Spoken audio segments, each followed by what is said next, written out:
The USFL Championship game this past weekend had one of the crazier third quarters and crazier quarters in general I have seen in quite some time. There were 6 different turnovers throughout the quarter, and pretty much this video is just going to be me breaking them down to the best of my ability. The first play and also the first turnover we're going to be discussing is the first play of the second half. It's a very simple play, trying to just create the defense to move more to the left and step up. The play is designed to go to Deon Cain at the top here with a go ball. It's designed like that. It was thrown like that. Just placement was a little off. You have Jay Sternberger lined up here doing a little drag route to try to kind of either keep the corner honest if he's playing more so with a cover 2, or to move these linebackers up. And that's paired with Marlon Williams running kind of a stop route on that right side, keeping the linebackers honest and keeping them up. This outside receiver is going to, again, try to just keep the side honest with a curl route on that side. And Martinez is going to also try to move the defense over to the left a bit by rolling out to the right. This ball is thrown where it needs to be, in the sense of he read it correctly. It was thrown to the right area. Just need a little more under it, as Deon Cain was open on this play. Just was underthrown, and the defensive back made a nice play.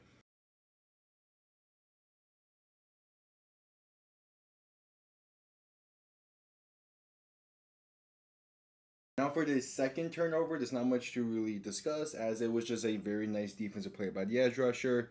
3, 2, 1.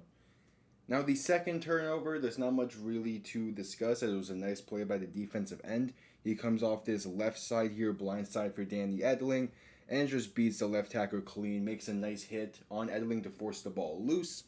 Only thing that could really be said is you might try to get the ball out sooner, but to be fair, there's not much that can really be done. It's blind side, he's going to be exposed to it. The back here is set up to do a check down over the middle right here, and it would have been open, and that's probably where he should have gone if he knew there was going to be that quick pressure on the left side, but there is no way to tell. It's just a nice defensive play, and it gave Birmingham a bit of momentum in this one, which we'll get to at some point.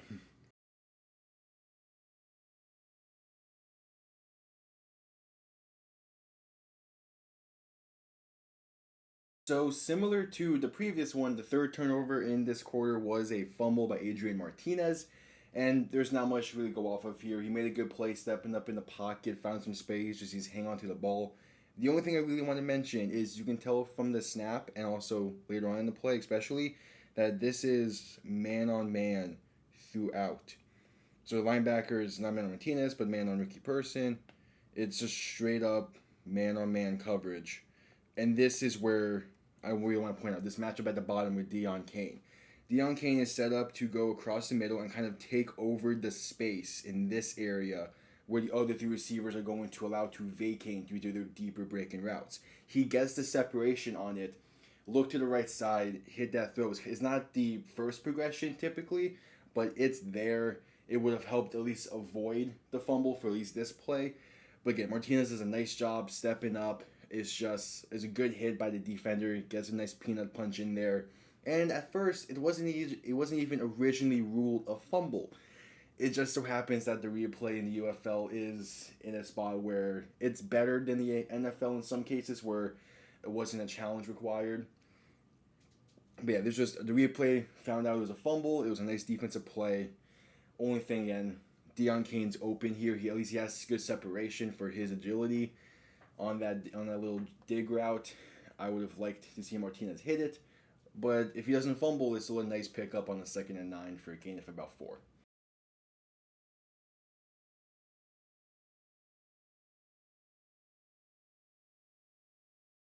Now for the fourth turnover of this quarter, and it's a similar situation to the Martinez one in the very first one of this quarter, where he threw it where he needed to. It was a designs and RPO style, so you have the potential to hand this one off up here, and you have the chance to throw it on the glance route over the middle of the field.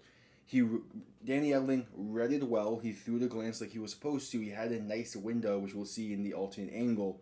He just missed through it. He threw it too high, was inaccurate with the throw, and that's a bit of a trend we'll see. So let's take a look at the alt angle real quick. Here's the alternate angle, and we see here again. You have this window in the defense. Is exactly what you're looking for on this kind of RPO. It's there. He just needs to throw it more in a line towards that window instead of he lofted it up, and the safety was able to break on it right into the bread basket. Again, it was there. It was the correct read. Just needed more accuracy. And this is a massive play waiting to happen. He makes this an accurate pass. He has this entire middle of the field basically wide open. It's at least the first down. Who knows how much more could have been on this play? It's a massive missed opportunity in the game that at this point, both sides, both offenses were fighting for some kind of action and momentum going their way.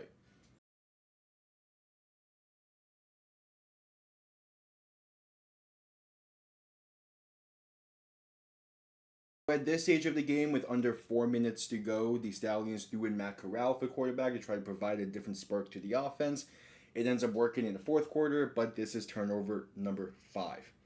To begin, Deion Kane's at the bottom here to kind of run a deep post, or a post that's just kind of deep glance, kind of just creates some distraction going. The play is designed to go to the right side, as you have this outside most receiver going to run a dig over the middle.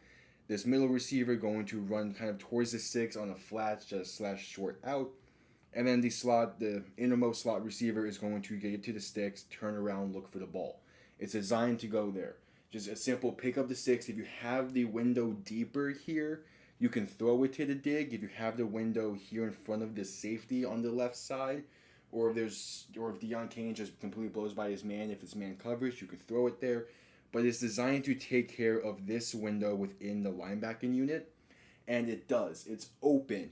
We'll see in the alt angle. It's just unfortunate what happens. It's a play that both the receiver and Corral maybe want back, and we'll see where kind of the miscommunication comes in looking at the alt angle.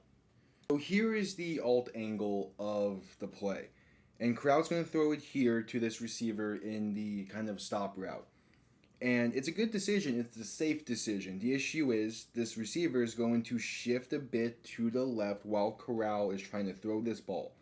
So as Corral makes the throw, it ends up behind the receiver, and thus he gets tipped up. It's a good concentration and awareness play from the linebacker to come down with it. My only thing is, again, I like the idea of taking the safe option that you want to just get a rhythm on offense going and pick up a first down. But you see, Corral has a nice pocket formed here, and you have this dig route coming behind the linebackers in front of the safeties. It's open. I would like to see him try to fit this in. I understand taking in again. You don't want to get a turnover at this point. Your offense has already had 2. You want to get a rhythm going. He takes the safer option, and 9 times out of 10, bad passes there is a first down. The drive stays alive.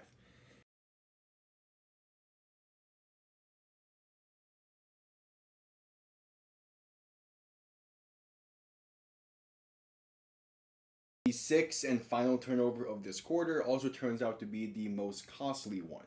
We'll get into why. So, on this outside, we're going to have one of these tight ends, or this tight end here, running a kind of a corner route with the running back taking the flat over and just kind of this general area up front. You have the inside most receiver doing a stop over the middle of the field. COC Mariner from the middle slot position going to do kind of an over on this side. And then I truly don't know what this outside receiver is doing. I assume it's some kind of like quick hit option, because he clearly sees Edling throw this ball and sees what happens and doesn't fully run his route. Or at least I don't think he does.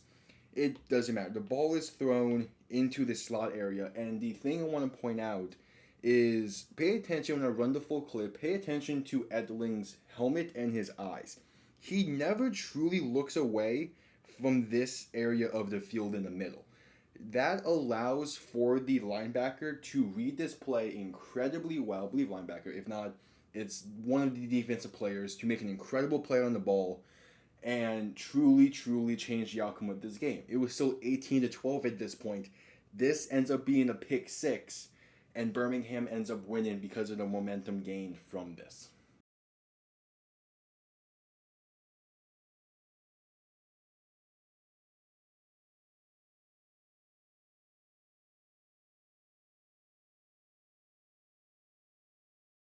Yeah, there you have it. Those are my thoughts on each of these 6 turnovers throughout the game. If you enjoy what you just saw and you want to see more content like it, I do plan to have more content like it around the NFL season. And who knows, depending on what happens this weekend during the UFL Championship game, there might be a solid video just like this next week. But if you enjoyed, leave a like and subscribe. It is greatly appreciated. And I'll see you all next time. Have yourselves a damn good one. Peace.